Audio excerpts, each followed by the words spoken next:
సభ్యులకు, శాసన మండలి సభ్యులకు, శాసన సభ్యులకు, వివిధ కార్పొరేషన్ చైర్మన్లకి, ఇక్కడికి విచ్చేసిన వి హనుమంతరావు గారి అభిమానులందరికీ, ముఖ్యంగా వి హనుమంతరావు గారికి ఆయన ఒక జీవితాశయంగా ఈ బతుకమ్మ కుంట పునరుద్ధరణ కోసం పోరాటం చేస్తూ వచ్చింది.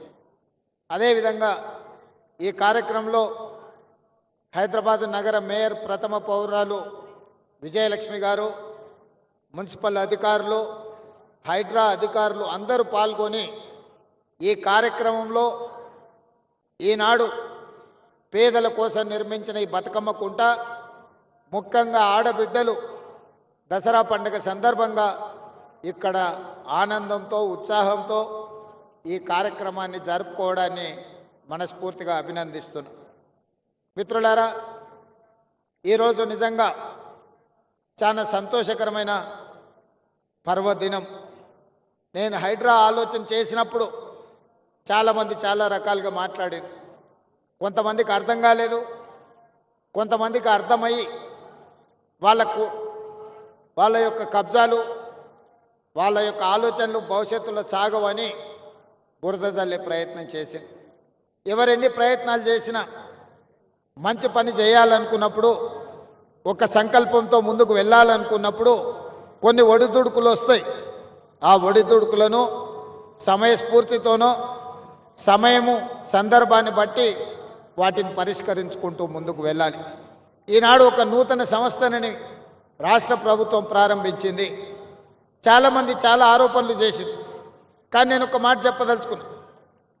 కోవిడ్ తర్వాత పర్యావరణంలో చాలా మార్పులు వచ్చినాయి.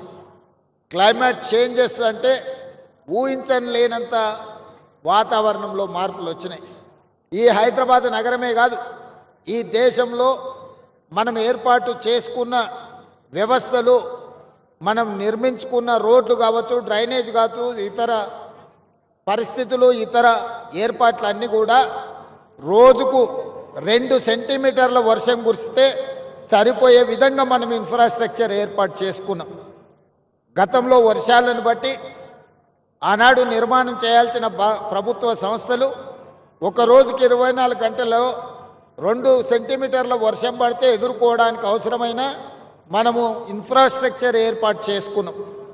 కానీ ఈ మధ్యకాలంలో మీరు అందరు చూస్తున్నారు, 2 సెంటీమీటర్లు రోజు కాదు, గంటలో లేదా 2 గంటల్లో 40 సెంటీమీటర్ల వర్షం కురిసే పరిస్థితులు ఈరోజు వాతావరణంలో మార్పు వచ్చినాయి. కోవిడ్ తర్వాత విపరీతమైన మార్పులు వచ్చినాయి, పర్యావరణ మార్పులు వచ్చినాయి, వాతావరణ కాలుష్యంలో మార్పులు వచ్చినాయి. ఈరోజు ఎక్కడ చూసినా వర్షాలు ఉపద్రవం. ఇవాళ ఒక తెలంగాణలోనే కాదు, ఉత్తర భారతదేశం నుంచి మొదలు పెట్టుకుంటే పక్క రాష్ట్రాలలో కూడా ఈ సమస్య తీవ్రంగా ఉన్నది. వీటిని ముందుగానే ఊహించినాం, ముందుగానే ఆలోచన చేసినాం, శాస్త్రవేత్తలతో మాట్లాడినాం. ఒక మంచి ఆలోచన చేసి ఈ నగరాన్ని కాపాడుకోవాలంటే ఈ అత్యధికంగా కుంభవృష్టి, క్లౌడ్ బస్ట్ అని ఇంగ్లీష్ అంటున్నారు, తెలుగులో కుంభవృష్టి. ఒకప్పుడు కుంభవృష్టి వస్తే దివిసీమ ఉప్పెన లాంటి తుఫాన్లు వస్తే ఎంతోమంది కొట్టుకుపోయారు. మన కళ్ళ ముందే హృదయ విదారకమైన పరిస్థితులు మనం చూసినాం. 1908లో ఆనాడు వచ్చిన వర్షానికి హైదరాబాద్ నగరంలో వేలాది మంది చచ్చిపోయారు. ఆనాటి ప్రభు, నిజాం ప్రభు అది చూసి ఆయన అసలు అంటే ఆ బాధను భరించలేక అప్పటికప్పుడు ఆలోచన చేసి ప్రపంచ స్థాయిలో సాంకేతిక నిపుణులను రప్పించి మోక్షగుండం విశ్వేశ్వరయ్యకు ఒక బాధ్యత అప్పచెప్పాడు. నా నగరంలో మళ్ళీ ఎప్పుడు వరదలు రావద్దు, నా నగర ప్రజల్ని కాపాడుకోవడానికి నేనేం చేయాలంటే ఆనాడు మోక్షగుండం విశ్వేశ్వరయ్య ఇచ్చిన ప్రణాళికనే ఈ మూసీ నది పరివాహక ప్రాంతం యొక్క అభివృద్ధి. పైన కట్టిన హిమాయత్ సాగర్, ఉస్మాన్ సాగర్, మచ్కుంద, వికారాబాద్ అడవుల్లో నుంచి మొదలైన మూసీ నది, రంగారెడ్డి జిల్లాలో మొదలైన ఈసా నది, ఈ 2 కలిసి హైదరాబాదు నగరంలోకి వచ్చినప్పుడు మూసీ నదిగా మారుతున్నది. ఒకప్పుడు ఈ మూసీ నది నీటి ప్రవాహంతోనే కలకలలాడేది. కానీ కాలక్రమేణా ఈరోజు మురికి కూపంగా మారింది. మూసీ అంటేనే మురికికి ప్రత్యయ పదంగా మారిపోయింది. ఎక్కడైనా మీరు చరిత్రను చూడండి, ఏ ప్రాంతంలో నీరు ప్రవహిస్తుందో ఆ ప్రాంతంలో నాగరికత పరిడవిల్లుతుంది. ఏ ప్రాంతంలో నదులు ఉంటాయో ఆ ప్రాంతంలో అభివృద్ధి ఉంటుంది. ఆ నదులను ఇవాళ మనము చెరబట్టే ప్రయత్నం చేస్తున్నాం కొంతమంది కబ్జాదారులు. ఇవాళ అందుకే ఈ హైదరాబాదు నగరంలో ఉన్న నాలాల కబ్జాలను వదిలిస్తామని, చెరువులను విడిపిస్తామని, చెరువులను చెరబడితే తాట తీస్తామని చెప్పి తెలంగాణ రాష్ట్ర ప్రభుత్వం నిర్ణయం తీసుకున్నది. ఇవాళ చెరువులను విడిపించడం, నాలా కబ్జాలను తొలగించడం, మూసీ నదిని పునరుద్ధరించడమే తెలంగాణ రాష్ట్ర ప్రభుత్వం లక్ష్యంగా పనిచేస్తుంది. మిత్రులు కాలేరు వెంకటేష్ గారు ఒక మంచి ఆలోచన ముందుకు వచ్చాడు. రాజకీయాలకు అతీతంగా అభివృద్ధి కార్యక్రమంలో భాగస్వామి కావడానికి ఈరోజు ప్రతిపాదనలు తెచ్చాడు. ఎస్, తప్పకుండా మిగతా శాసనసభ్యులు కూడా నేను విజ్ఞప్తి చేస్తున్న, హైదరాబాద్ నగరంలో ఉన్న శాసనసభ్యులు, మీ నియోజకవర్గాలలో మూసీ నది పరివాహక ప్రాంతం ఎంతుందో ఆ బఫర్ జోన్లో కానీ మూసీ నదిలో కానీ పేదలు, అత్యంత నిరుపేదలు, తండాలలో, గూడాలలో, మారుమూల పల్లెల్లో ఉన్న పేదలు ఈరోజు హైదరాబాద్కు వలస బతకడానికి వచ్చారు. జీవనాధారం కోసం వచ్చారు. ఎక్కడ దిక్కులేక, ఎక్కడ నివాసము స్థలం దొరక్క ఈరోజు మూసీ నది ప్రాంతంలో చిన్న చిన్న గుడిసెలు వేసుకొని బతుకుతారు. వాళ్ళ పేదరికం నాకు తెలియదా? కొంతమందికి పేదరికం అంటే ఎగ్జిబిషన్ అయి ఉండొచ్చు.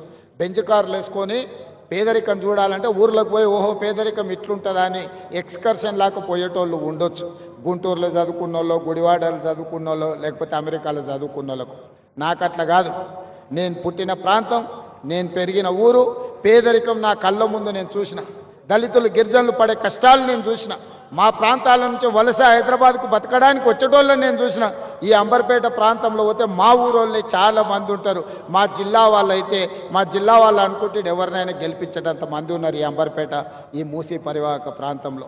వాళ్ళ పట్ల నాకు ప్రేమ ఉంటుంది, వాళ్ళ పట్ల నాకు అభిమానం ఉంటుంది, వాళ్ళకి సహాయం చేయాలన్న ఆలోచన ఉంటుంది. వాళ్ళని ఇబ్బంది పెట్టి నేను బాపుకునేది ఏమున్నది ఒకసారి ఆలోచన చేయాలి. నేనేమన్నా ఈ భూమిని, మూసీ నదిని చుట్టి నా సూట్ కేసులో పెట్టి నేనేమన్నా మా ఇంటికి తీసుకెళ్తానా? లేకపోతే విదేశాలలో దీన్ని తీసుకెళ్ళి దాచిపెట్టుకుంటానా? లేదు కదా. ఇవాళ ఈ ప్రాంతంలో అభివృద్ధి జరగాల్సిన అవసరం ఉంది, అనర్థాలను తగ్గించాల్సిన అవసరం ఉంది. మొన్న రాత్రి నుంచి కంటిన్యూస్గా ఇమ్లిబన్ బస్ స్టేషన్లో వేలాది మంది ప్రయాణికులు చిక్కుకుపోయిందంటే రాత్రి 3 వరకు అధికారులను అప్రమత్తం చేస్తూ నేను వాళ్ళకి ఏర్పాట్లు చేపించిన. దీనికి కారణం ఏంటి? ఈరోజు ప్రకృతిలో విపరీతమైన మార్పులు వచ్చినాయి. దాంతో మీరు ఊహించనంత వర్షము 1-2 గంటల్లోనే 40-50 సెంటీమీటర్లు కురిసే పరిస్థితి వచ్చింది. దాన్ని తట్టుకునే వ్యవస్థ మనకు లేదు ఈనాటి వరకు. అందుకే ఈరోజు భవిష్యత్తులో దానికి తట్టుకోవడానికి అవసరమైన ఏర్పాట్లను చేసుకోవాలి. లేకపోతే జీవితాంతం మీరు కష్టపడి సంపాదించుకున్న మీ టీవీ కావచ్చు, మీ ఫ్రిడ్జ్ కావచ్చు, మీ మంచాలు కావచ్చు, మీ పిల్లలు చదువుకున్న సర్టిఫికెట్లు కావచ్చు, ఉప్పు, పప్పు, బెల్లం, చింతపండు మీరు సంపాదించుకొని 2-3 నెలలకు మీరు తెచ్చి ఇంట్లో పెట్టుకుంటే రాత్రి ఈ రకంగా వర్షాలు వస్తే గంటలలో అవి నీట మునిగిపోతాయి. ఆ తర్వాత మిమ్మల్ని ఆదుకోవడానికి ఎవరూ రారు. నా మాట వినండి, మీకు మంచి చేసే ఆలోచనతో ఉన్నా. ఇవాళ కాలేరు వెంకటేష్ గారు ఒక ప్రతిపాదన చేసిండు. అంబర్పేట అసెంబ్లీలో 5 కిలోమీటర్లు మూసీ నది పరివాహక ప్రాంతం ఉన్నది. ఈ బఫర్ జోన్లో కొంతమంది పేదలు ఇండ్లు కట్టుకుండ్రు, వాళ్ళకి డబుల్ బెడ్రూమ్ ఇండ్లు కట్టించండి అంబర్పేటలో అని. తప్పకుండా వేదిక మీద ఉన్న మా ఇన్ఛార్జి మంత్రి పొన్నం ప్రభాకర్ గారికి నేను ఆదేశాలు ఇస్తున్నా, హైదరాబాద్ కలెక్టర్కి, మున్సిపల్ కమిషనర్ గారికి నేను ఆదేశాలు ఇస్తున్నా.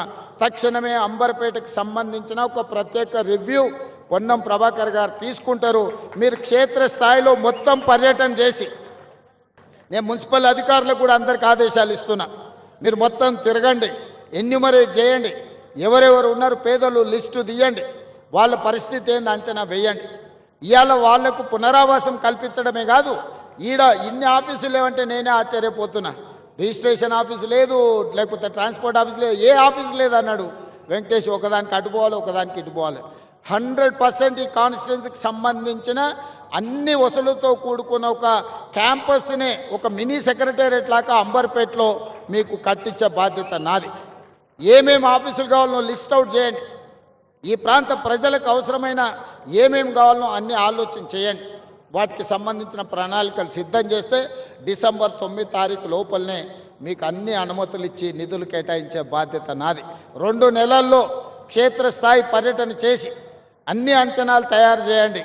ఆ అంచనాలకు అనుకూలంగా నిధులు డిసెంబర్ 9 తారీఖు లోపల మంజూరు చేసే బాధ్యత నేను తీసుకుంటా. కాలేరు వెంకటేష్ గారికి నేను సూచన చేస్తున్నా, రాజకీయాలకు అతీతంగా మీ నియోజకవర్గాన్ని అభివృద్ధి చేసుకోండి. నేను సహకరించడానికి సిద్ధంగా ఉన్నా. మీరు అడగకుండా, మీరు అంశాలను ప్రస్తావించకుండా, మీరు ప్రతిపాదనలు సిద్ధం చేసుకోకపోతే నేను సహాయం చేయాలన్నా కూడా నేను చెయ్యలేను. క్షేత్రస్థాయిలో మీరు సహకరిస్తే 100% అద్భుతాలు చేస్తాం. ఇక్కడ ఒక అతను కబ్జా పెట్టుకున్నాడు. అతని పేరు గురించి నేను చెప్పాల్సిన అవసరం లేదు. ఆకాశం నుంచి పూలు జల్లిన ఆనాటి నాయకుడికి కబ్జా పెట్టుకున్నాయని, ఆయన వెనకాల ఎవరున్నారో మీ అందరికీ తెలుసు. కానీ ఇవాళ లోకల్ ఎమ్మెల్యేగా మీరు సహకరించారు. వితిన్ 100 డేస్లో ఈరోజు బతుకమ్మకుంట నిజమైంది, కళల సాకారమైంది. మా విమలక్క చెప్తుంది, మా తండ్రి గారు ఇక్కడనే ఉండి మేము ఎన్నోసార్లు కొట్లాడినామన్నా, మా జన్మలో ఇది ఇట్లా చూస్తామని నేను అనుకోలే. అందుకే నేను జిల్లాల కార్యక్రమాన్ని కూడా రద్దు చేసుకొని ఇక్కడికి వచ్చినాను. మీరందరు స్థానిక ప్రజాప్రతినిధులు సహకరించినందుకే నేను ఇది చేయగలిగిన. నేను ఒక్కరిని చేసే పని కాదు ఇది. మీరందరూ సహకరిస్తే నేను నిర్ణయం తీసుకోగలుగుతా. నేను ఒక టీం లీడర్గా మిమ్మల్ని అందరినీ లీడ్ చేయగలుగుతా. ఒక విజన్ గల ప్రజాప్రతినిధిగా హైదరాబాదు నగరం అంతర్జాతీయ నగరంగా తీర్చిదిద్దుతా. అదే క్రమంలో పేదలకు ఎట్లా మేలు చేయాలో మీరు సూచనలు ఇవ్వండి. పేదలకు అన్యాయం చేసే పని ఏది చెయ్యను. మీరు గుర్తుపెట్టుకోండి, అక్కడ హైటెక్ సిటీ దగ్గర కన్వెన్షన్ కూలిందంటారు. ఎవరు? నాగార్జున గారు ఆగర్భ శ్రీమంతుడు, ఒక పెద్ద సినిమా స్టార్. కానీ అక్కడ తుమ్మిడికుంట అనే మొత్తం చెరువునే కబ్జా పెట్టుకుని, నాకు కూడా మంచి మిత్రుడు. మేము అడిగి చూసినాం. వారు కొంచెం వారికి ఉన్న పాత సావాసం, పాత మిత్రుల వల్ల కొంత ఆలోచన చేసిండు.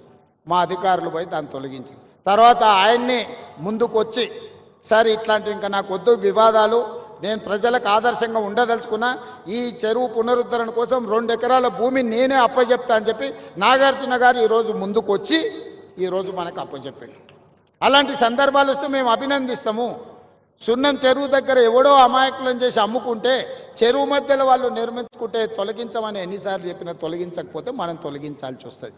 దయచేసి నేను పేద ప్రజలకు విజ్ఞప్తి చేస్తున్నా. మాయగాళ్ళు మహానగరంలో చాలామంది ఉంటారు. వాళ్ళకు ముఠా నాయకుడు ఇంకొకడు ఉండొచ్చు. వాళ్ళందరూ కలిసి ఈ మహానగరంలో వివిధ ప్రాంతాల నుంచి వచ్చిన పేదల్ని మాయ చేసి ప్రభుత్వ స్థలాలను మీకు అమ్ముతే అగ్గోకు సగ్గోకు వస్తుందని తీసుకోకండి.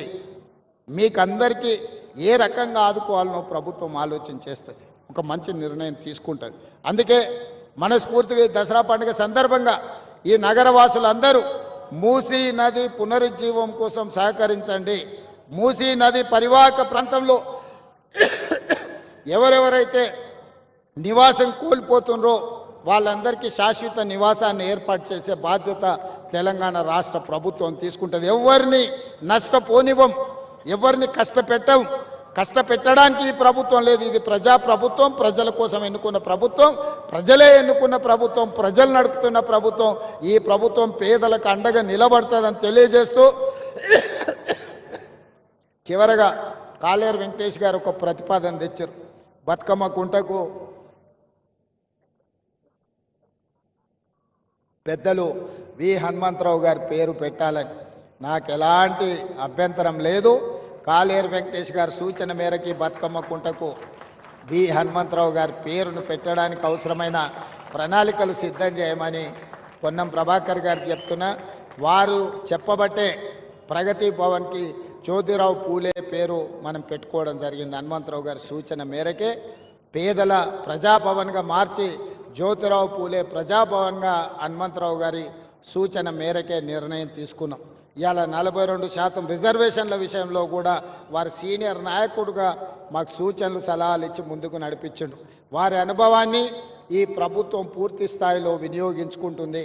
వారి గౌరవానికి భంగం కలగకుండా ఈ కార్యక్రమాలను ముందుకు తీసుకెళ్తాం.